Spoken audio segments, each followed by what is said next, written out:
Depreciation reserve fund होता है एक रेलवे में, उसमें इस चीज का प्रोविजन होता है कि रेलवे की जो पुरानी संपत्ति है उसको रीएनर्जाइजेशन किया जा सके, उसको पुरानी संपत्ति को बदलना था। असलियत यह है कि जहां पर 58,000 करोड़ रुपए खर्चा होने थे वहां पर 600 करोड़ रुपए खर्चा हुए हैं। यह सीरियसनेस है इस सरकार की। आंकड़े इसलिए दे रही हूं क्योंकि आंकड़ों से कोई नहीं भाग सकता है, और ये सरकारी आंकड़े हैं, सीएजी के आंकड़े हैं, सरकार की पोल खोलते हुए आंकड़े हैं। आंकड़ों से कोई नहीं भाग सकता है।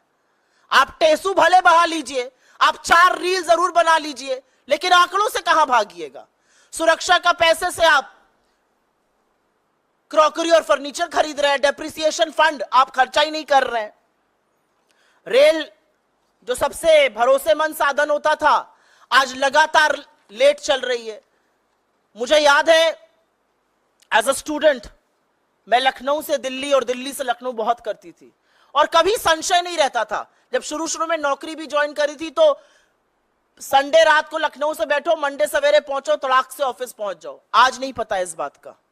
आज नहीं पता है कि ट्रेन 4 घंटे लेट होगी या 5 घंटे लेट होगी या 9 घंटे होगी या 24 घंटे लेट होगी।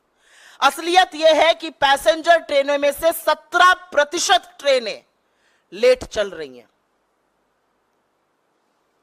एक वर्किंग मिनट्स होते हैं, 1,10,00,000 वर्किंग मिनट रेलवे ने बर्बाद किए हैं अपने ट्रेनों के लेट चलते हुए। क्यों लेट चल रही हैं ट्रेनें? क्या जो ट्रेन से लोग चलते हैं वो काम धंधा नहीं करते हैं?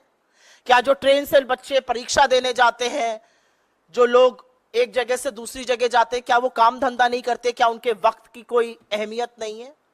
क्योंकि सरकार की उदासीनता सबसे ज्यादा भारतीय रेल झेल रही है।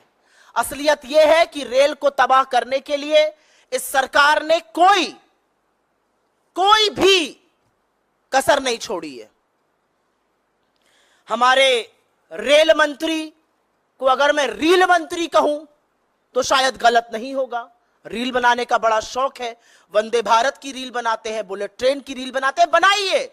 अरे 5 नहीं 50 बुलेट ट्रेन लाइए, लेकिन जो बेसिक रेल यात्रा लोगों के लिए है उसको तो सुरक्षित करिए, उसको तो सुचारू करिए।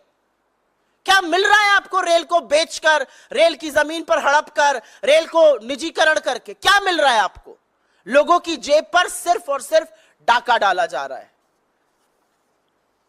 बार बार कहा जाता है नैतिक जिम्मेदारी लीजिए और इस्तीफा दीजिए। वो तो होगा नहीं। हम मांग जरूर करेंगे लेकिन वो होगा नहीं। और इसलिए नहीं होगा क्योंकि अगर नैतिकता होती तो ब्रजभूषण शरण सिंह को गोदी में नहीं बिठाए रखते। अगर नैतिकता होती तो अजय मिश्र टेनी को मंत्री बनाकर नहीं रखते। अगर नैतिकता होती तो प्रज्वल रेवन्ना के प्रचार में नहीं जाते। अगर नैतिकता होती तो इतनी निर्णायक नैतिक हार के बाद नरेंद्र मोदी इस देश के प्रधानमंत्री नहीं बनते। So what is happening in this government is essentially flowing from the top. असलियत यह है कि प्रधानमंत्री पद पर रहते हुए व्यक्ति ने रेल को बर्बाद करने में कोई कसर नहीं छोड़ी है, और रही सही कसर जो है वो अश्विनी वैष्णव पूरी तरह से लगकर पूरी कर रहे हैं।